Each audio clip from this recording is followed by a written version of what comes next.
অভাব কাকে বলে?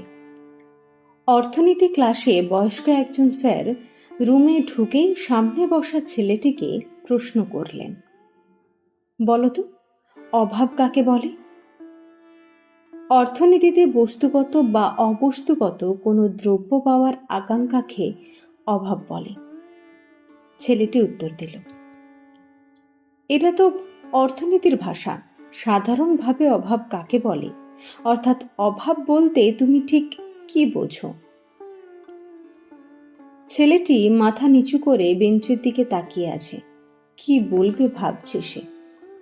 স্যার আবার তাড়া দিলেন, বলো। ছেলেটি এবার বলতে শুরু করল, আমি কলেজে আসার সময় মা আমাকে ভাড়া দিতে গিয়ে তার ব্যাগ তন্ন তন্ন করে খুঁজে অনেক কষ্টে 20 থেকে 30 টাকা বের করে দেন। আর আমি বাড়ি থেকে বের হয়ে 5 থেকে 7 মিনিট পরে বাড়িতে ফিরে ভাড়ার টাকাটা মাকে দিয়ে বলি, মা আজ কলেজে ক্লাস হবে না। মা তখন বলে, আগে খবর নিবি না ক্লাস হবে কি না? মায়ের সাথে এই লুকোচুরি হচ্ছে অভাব। বাবা যখন রাত করে বাড়ি আসেন, মা তখন বাবাকে জিজ্ঞেস করেন, এত রাত হলো কেন ফিরতে? বাবা বলেন, ওভারটাইম ছিল, ওভারটাইম না করলে সংসার কিভাবে চলবে? বাবার এই অতিরিক্ত পরিশ্রম হচ্ছে আমার কাছে অভাব। ছোট বোন মাস শেষে প্রাইভেট টিচারের টাকা বাবার কাছে চাইতে যখন সংকোচ বোধ করে, সেটাই অভাব। মাকে যখন দেখি ছেঁড়া কাপড়ে সেলাই দিতে দিতে বলে, কাপড়টা অনেক ভালো, আরও কিছুদিন পরা যাবে, এটাই অভাব। মাস শেষে টিউশনির পুরো টাকাটা মায়ের হাতে দিয়ে বলি, মা এটা তুমি সংসারে খরচ করো।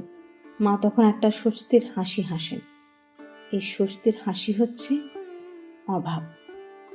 বন্ধুদের দামি স্মার্টফোনের ভিড়ে নিজের নর্মাল ফোন লজ্জায় যখন লুকিয়ে রাখি, এই লজ্জাই আমার কাছে অভাব।